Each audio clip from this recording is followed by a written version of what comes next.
All right, now if you follow me through this jungle here, we're having to avoid the drive-through because Starbucks is always busy because everybody loves their Starbies.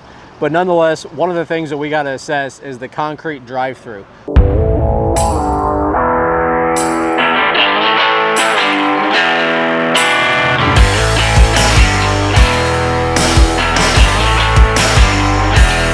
All right, guys, we are out here today at the request of this property manager to assess this parking lot for some asphalt repairs. As you can see behind me, we have some craters to China, and we also have a few curb and gutters that are broken, a few areas of alligator cracking that I've noticed, and just a quick walk around here and just assess the property for general pavement maintenance needs. And those maintenance needs include things like I just said, the pothole repairs, the crack sealing, seal coating, restriping the pavement markings, and any other hazards or recommendations we might have for producing longevity for their paved assets, as well as keeping this parking lot safe and efficient. So we're gonna go through and do a live time assessment, and I'm gonna go through each area and each item that I find that might need addressed and repaired, and explain why we're looking at it, what we're looking for, and what our solution is gonna be. We've got two major potholes that even in the couple minutes we've been here making our map and getting measurements, there's been numerous cars that have nearly been lost. Not sure where they've wound up, but fortunately they made it out alive. But nonetheless, we're gonna make sure that we provide a proposal to address these immediate liability concerns, because that's a flat tire waiting to happen. But if you look at it over here in the main part of the drive lane, we've got a lot of alligator cracking. This is the start to those types of potholes. And so what we're doing for this property manager today is we're gonna give them that price to repair these immediate needs. But right here, we're gonna give them an option to say, hey, while our asphalt crew is out here, if you wanna go ahead and get this taken care of as more of a preventative repair, it would probably be wise to do so. Otherwise, it might be within a year or so, you're calling us out to fix major potholes that form in this main entrance right here. As we're moving through the parking lot, we're taking a look at more areas to see if we can find any more alligator cracks, see what the pavement looks like as a whole, to see, all right, is this pavement smooth? Is it still in good shape? Does it have its binder intact for the asphalt? And can we seal coat and protect this pavement, or is it getting past its service life? So if we have a smooth surface that still has that binder intact, we're always gonna definitely recommend for seal coating and crack sealing, because we can save it before we pave it, right? But if we have areas where the asphalt's rolling, the alligator cracks are coming up, or the cracks are just too wide, too deep, then that's where we're gonna look at more extensive repairs and or full repaving options. What happens here is cars, specifically large trucks or trailers, cut this curb a little too tight. You can even see in the landscaping here, it's rutted out. Nonetheless, guys, this is a tight parking lot, so this stuff is bound to happen in these tight areas. But it's better to have the concrete curb take the hit than a vehicle or something else that's maybe way more expensive to replace. But what we would do right here is we would go to the furthest point of damage, make a saw cut, come around to the other point of damage, make another saw cut, remove all of this concrete curb and gutter, and then form and pour new concrete curb and gutter to replace it. Some people could potentially recommend to try and fill in some of these gaps and form a repair. But when you have this extensive of damage, it's really better to just go ahead and remove and replace the entire thing. So that way what you're left with is a fresh, nice, new concrete curb for more protection to come down the road. One of the areas that we're looking at right here is right in front of the dumpster to this facility. What happens a lot of times is the concrete pads for the dumpster where the garbage trucks pull up on to empty the dumpsters remain good, strong, and intact. But the asphalt that's right in front of it ends up taking a beating because these trucks pull up, all the weight's sitting on the front of these where all the engine is, the bulk of that machine, that vehicle is sitting on there, and it's constant. Typically multiple times a week they're coming in here, emptying these garbage cans and rolling out. And so what happens is you get a lot of asphalt that gets damaged in front of these concrete pads. One of two options for repairing it can either be extend the concrete pad out or go back with a heavy duty, thicker depth asphalt for long-term results to make sure that you're not having to keep repairing this year after year. All right, now if you follow me through this jungle here, we're having to avoid the drive-through because Starbucks is always busy because everybody loves their Starbies. But nonetheless, one of the things that we got to assess is the concrete drive-through. So at this particular facility, they made sure to do the entire drive-through area where cars are waiting. The oil from their cars, fuel, water, whatever it is that's dripping from them is on concrete, not asphalt. Why? Because concrete will hold up to those drippings much longer than asphalt will. Concrete is a much thicker, more durable material, So when cars are sitting and waiting on their drinks, waiting on their meals, whatever it might be, in these drive-throughs, it's going to be less susceptible to break down and deteriorate faster, causing potholes and deterioration as opposed to asphalt, where it typically does it faster. So we always want to look and make sure, though, that there's no damaged concrete, no potholes, no hazards in these areas as well. So that's what we're doing in this section. All right, so in the drive-through here, you can see, and I'm going to try and make this quick so I don't get run over by someone getting their cold brew, is you got one panel right here of damaged concrete. You could go and replace this entire 10x10 section, but we can make this repair small enough, but also big enough to be sturdy and long-lasting by just recommending replacement of the damaged area, probably around a 5x5 patch. But if you look real close, you can see the asphalt has the stains with the oil spills on it right there. So this asphalt's going to end up deteriorating faster than the concrete is, because like I said previously, the oils and the fuels that come out of your vehicle every day penetrate the asphalt. They don't penetrate the concrete as much. They stain it, they leave shadowing on it even if you pressure wash it, but that asphalt's going to need replaced much sooner than this concrete is. As sales and estimating representatives for our company here at Proline, is make sure that when we're getting sent out to these sites to perform assessments, that we're meeting the needs and requests of what the client's calling us out for. So at this particular property, the major issue was those craters at the very front of the parking lot that we looked at a while ago, but they also asked us to just assess the property for other general needs. So we want to make sure that we're looking out for areas where they can perform preventative maintenance, such as the crack sealing, the seal coating. You know, those aren't immediate liability concerns, but they can save them some money in the long run. Or we are looking for those immediate liability concerns. That sure, maybe the craters in the front was what originally initiated the phone call, but the concrete curb and gutter repairs that we've seen that are damaged, the areas where there's utility caps sticking up about 2 to 3 inches, causing potential trip hazards or vehicle damage hazards, those are areas that we just want to try and use our expertise to look out for and present those to the client in a way that says, hey, you don't have to do these things. This isn't exactly what you called us for, but I at least wanted to make you aware of it. We do this because we want to make sure that we are taking time to educate our clients. We want to provide transparency to our clients, and we want them to know that we're on their team to help them solve their problems. Is we're making maps here that has the whole area that we're assessing. We've color coordinated it to make sure that there's areas that we say, hey, these blue areas are going to be optional. The red areas are going to be the immediate ones. The yellow area is the concrete drive-through we're assessing, and the green area is the main asphalt parking lot we're assessing.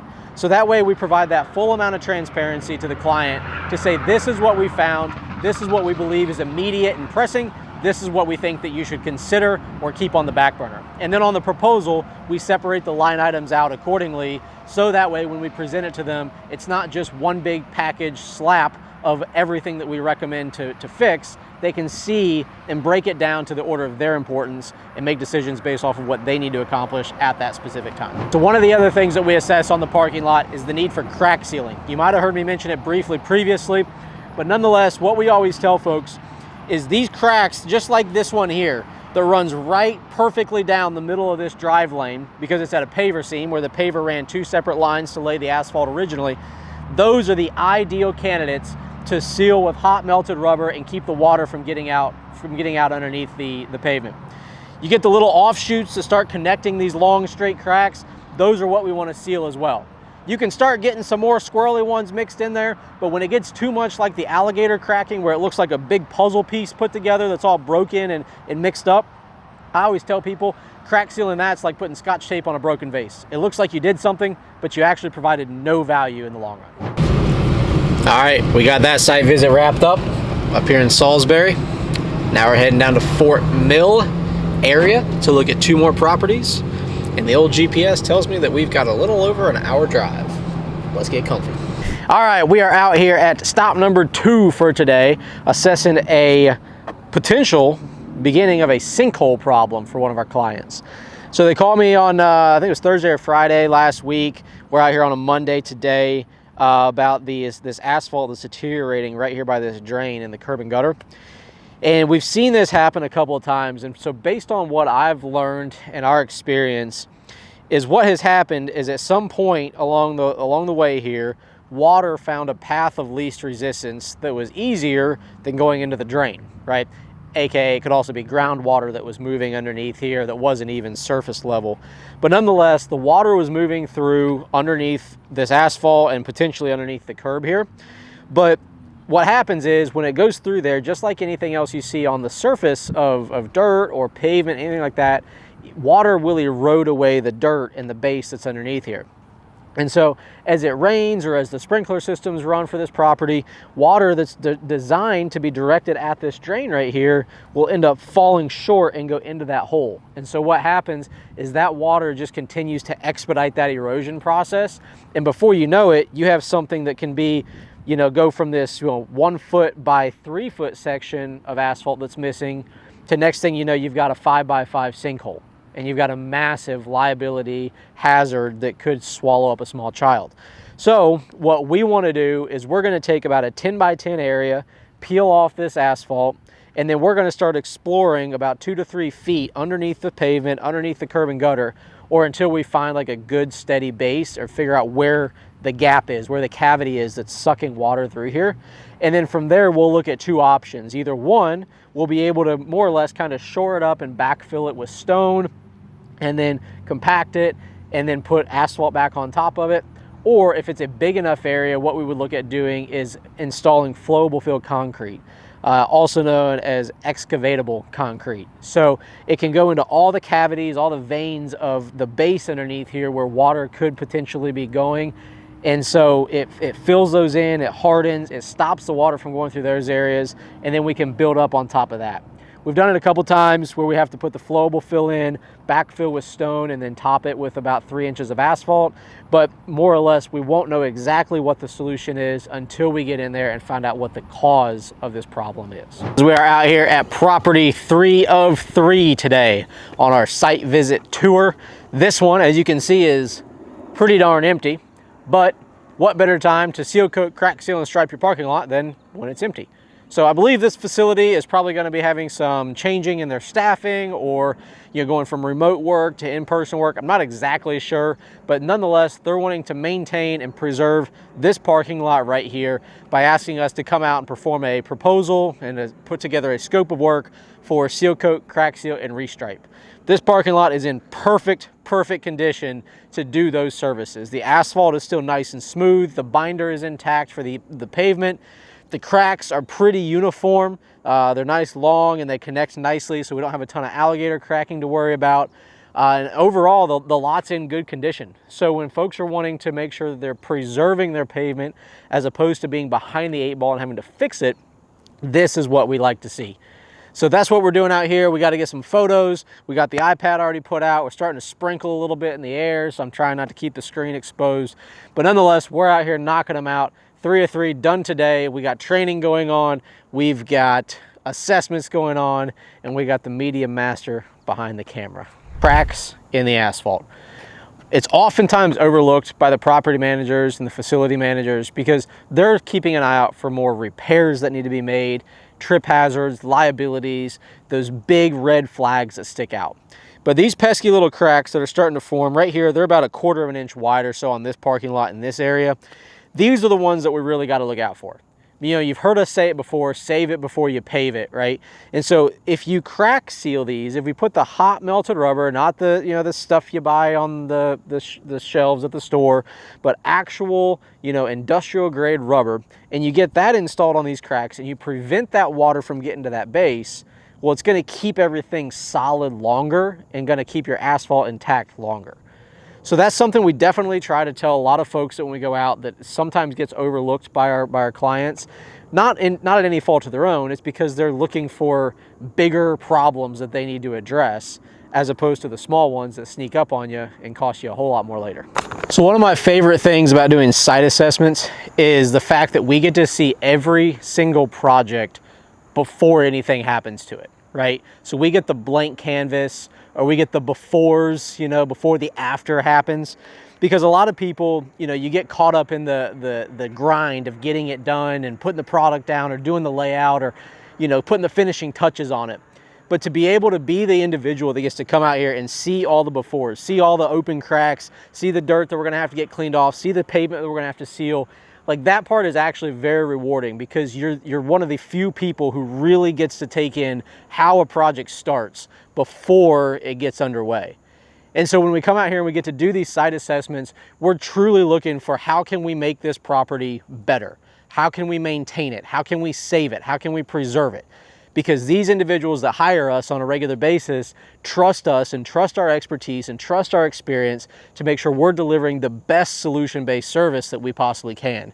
And that only happens by being boots on the ground, putting eyes on it, and making sure that we put together a scope that we believe we can stand behind and provide the best value possible. Oh yeah, first parking lot that I ever did. It's funny you say this, because we were out of town this past weekend in Florida visiting family. And you actually, Randy, our media guy, posted a little happy anniversary to Proline on our LinkedIn page. So if you're not following our LinkedIn, get on it. But put it out on our LinkedIn page, happy 9-year anniversary to Proline. And it's 9 years since I've owned it, right? It was in business before I was with the previous owner, the founder, as a part-time gig, but 9 years nonetheless. So I started kind of going down memory lane a little bit when I saw that post. And a buddy of mine, real good buddy, we actually met from the industry. He hired me to do some striping at some gas stations he was building as a general contractor, working for a group. And he commented on something. He said, man, he said, I wish I could see the picture of the very first gas station you ever striped for me. Well, I found it, okay, because I knew early on that documenting this process was going to pay off one day. Still trying to figure out how it's paying off, but nonetheless, I could go down memory lane. I found that exact property that I did. I used my drone at the time, was taking photos of it, and I zoomed in and circled on one little spot, because it's when I first started spraying blue paint out of a machine and not using a roller for it. And I had to paint ADA hash box and a crosswalk, and I had a blue paint catastrophe. And he walked up to introduce himself right as there was blue paint all over the brand new concrete parking lot that I was supposed to be striping. So that's how I went down memory lane there. But nonetheless, the very first striping job I ever did was about an hour from our house, because I was running out of my house at the time. And somebody paid me to come out and paint one ADA marking on the ground and the hash box next to it. And I didn't even know at the time that I was supposed to repaint the blue box. I just put the symbol down on the blue box and I striped it, and they said it looks good to them, and they sent me the check. The rest was history. The rest was history.